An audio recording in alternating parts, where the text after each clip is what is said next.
Buenos dias. It is Sunday afternoon. I don't know the date. It might be 2 o'clock. I barely know the time. And I was going to stop recording videos about the Shawlography mystery knit along, and then I realized there are a lot of us that haven't finished. And there are a few of us that have come to the same conclusion that the border of the shawl just doesn't work for us. So I thought that I would go ahead and put together just a collage, if you will, of the videos that I've taken along the way, and then talk about what I'm doing for my border, and hopefully encourage others, as I know that Stephen West would do, given what he's been telling us in his videos, to do what makes you feel good. I've loved every section and every experience that I've had, and then I saw the border and I was like, I just don't think that's me, and I don't think it complements the shawl that I'm making with my colors. I hope you enjoy, and if anybody else has any ideas about borders for their shawl, it would be wonderful to see what the rest of you are doing. So if you wouldn't mind maybe linking your Ravelry page or your Instagram information so that we can all go check it out. All right, see you in a second. We gotta talk. I did not like the color palette for my Shawlography shawl. Just to be clear, I loved the yarn individually and I'm enjoying the pattern. Didn't love the combination of all those things. And I kept seeing these shawls with like a pastel lighter palette, and I said, that's what I need to do. I also didn't love the way that my rocket tee fit. So something happened today. And it just is what it is. But see, now I'm really excited.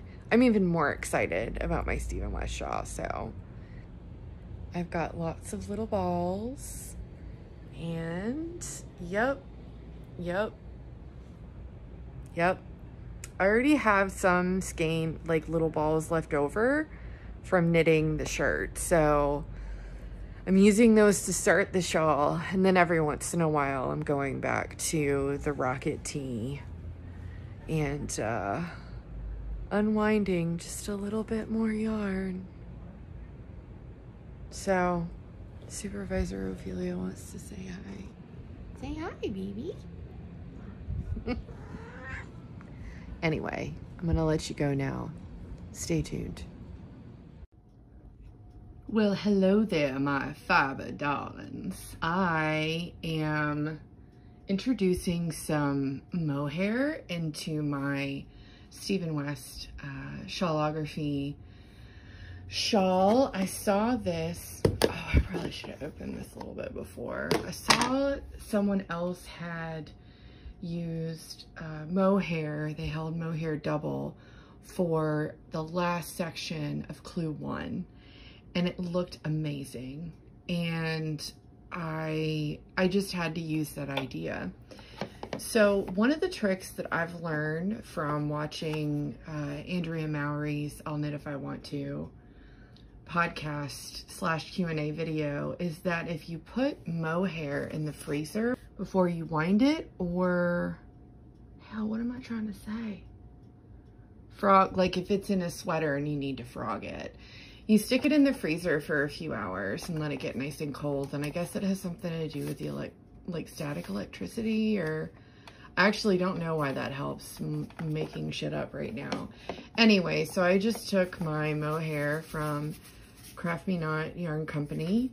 It's part of the Macaron collection, Pétales de Rosé, but it's a Misfit 6. So I feel pretty special grabbing this one because it's gorgeous. So I'm gonna wind this up before it gets too warm, since I've been waiting forever for it in the freezer. And then I'm gonna finish section 1 of Clue 1 because I started over, and that's okay. I'm actually really more excited about this project with every second that passes with the different yarn. So here we go.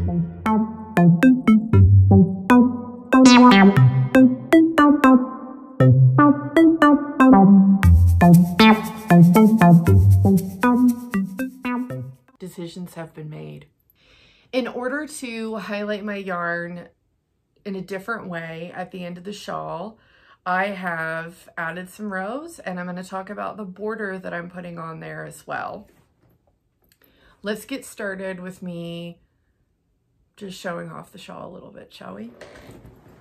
Because I did a couple of things a tiny bit different, and I learned some things that I'd like to share just in case some people haven't gotten to certain sections yet. All right, the first thing that I need to show you is the disaster that happened earlier today. I decided to be an adult in between watching The Muppets Christmas Carol from 1992 and vacuum.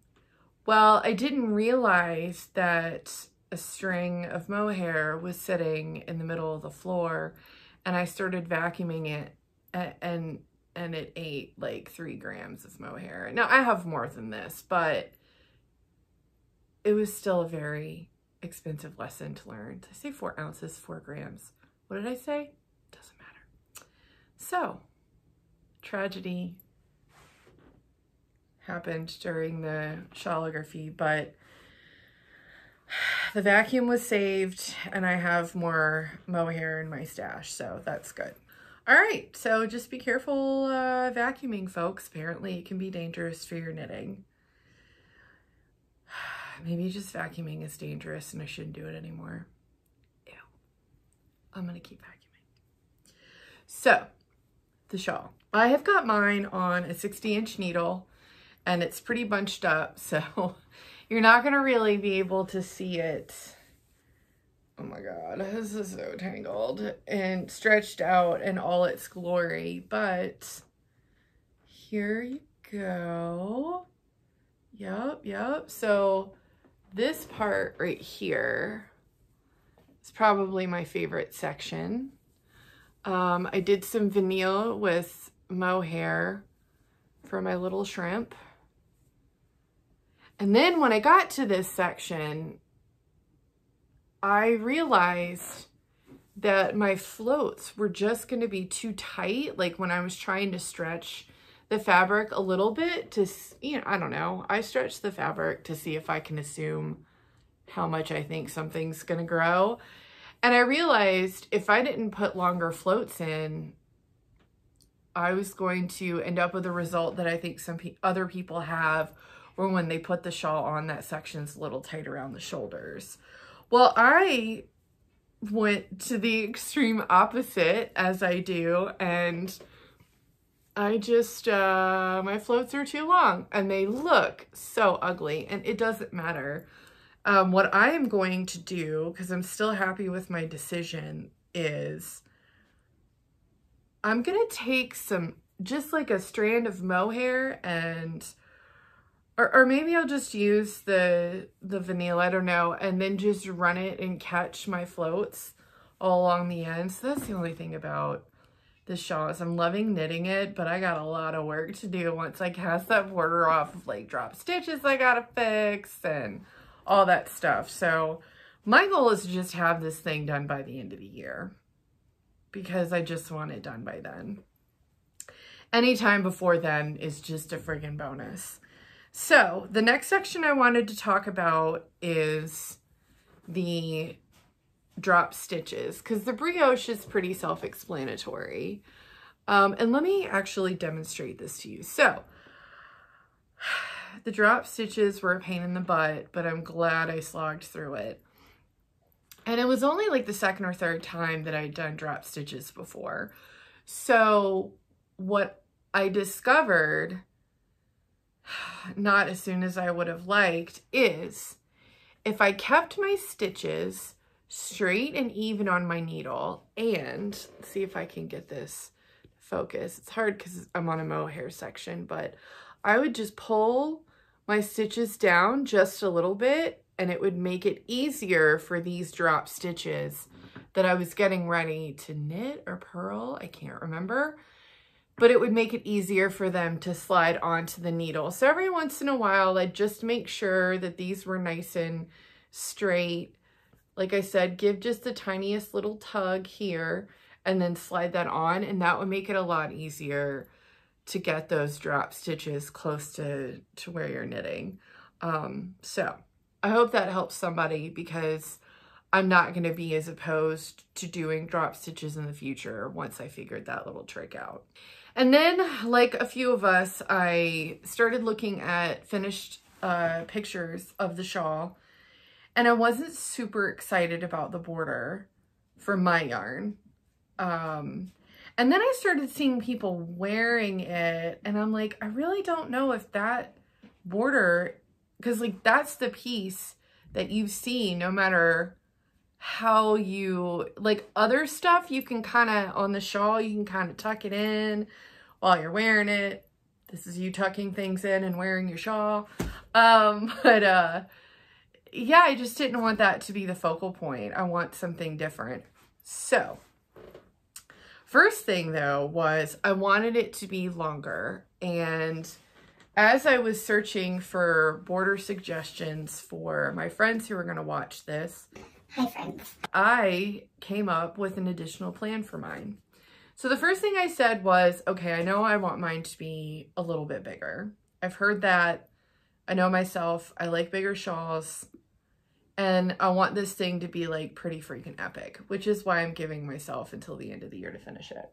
So to show off the yarn differently and to add to the length of the shawl,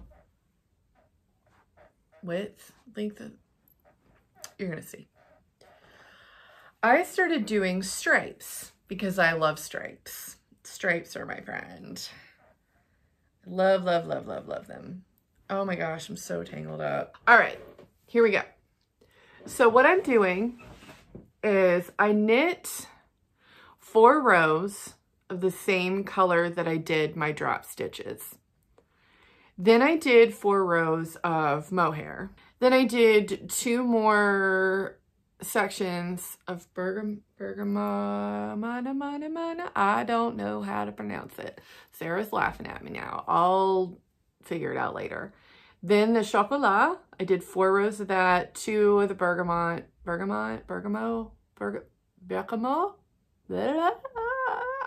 don't know. Mohair, 2, 4, 2 mohair. So you get the idea. So then what I'll do next, once I finish this section of mohair, because I'm going from dark to light on these stripes, and that just felt right to me. The last one will be the vanille. And then I thought, I've got all these knitting books and I need to use them, right? And I hadn't used one in a while. I picked up my Vogue Knitting Stitch Dictionary, and I was like, man, what could we really use? What's an alternative to this border that shows off my yarn a little bit differently and almost like has a romantic feeling at the end? You know, those pretty romantic lacy shawls and whatnot. And that is when I busted out this book. Let me take the book sleeve off so that I don't give away any of the top secret stuff. I've got a couple of borders that I'm thinking about doing at the bottom of mine. So I'm gonna maybe do like a 3-color border like this with a little bit of lace in it, or one of these. And then this one's pretty simple. It's what is it called? Striped scallops. Can you see? There we go. It's got some lace in it, but it's also got stripes of color. So I'm gonna link below. I've got the 2-tier scallops, the framed feather and fan, or the striped scallops. I'll take pictures of those in this book, my Vogue Knitting, what the hell is this called? The Ultimate Stitch Dictionary. Love this, by the way. I've got 4, 5, 6, 7, 4. I can do math. I'm an accountant. 8, 12. I've got 20 rows to go. Holy shit. That's fine. I have about 20 rows to go, and then I'll probably do the border. Is that a lot? I mean, it is what it is. I'll decide if it's a lot when I get close to the end of the year and I'm not finished yet. How about that? This is the beauty of doing a make-along, is that we all get to try different things and bounce ideas off of each other. So, you know, if anybody has any ideas on what they're doing for their border, if they wanted to do something different and they executed it and they like it, executed it. Oh. Anyway, let us know if you care to share what it is that you did. I hope that this helped at least one other person. That's really my only goal ever for any of my videos, is to either meet a new friend or maybe provide some information that's helpful to somebody else, because I know that watching podcasts is one of the many ways that I've been able to up my knitting game and find great new friends. So let me know how you feel. I got a dislike. I got my first dislike. I guess it was my last mystery knit along video. And the funny thing is I was kind of proud of it because it meant that I had enough people watching that I finally found someone that did like my videos. I don't know why that feels like an accomplishment, but it did, because I'm a weirdo. All right, I'm gonna stop rambling now and clean up the mess that I've made trying to record a 15-minute video, if it's even that long, and I'll see you on the next podcast. Bye.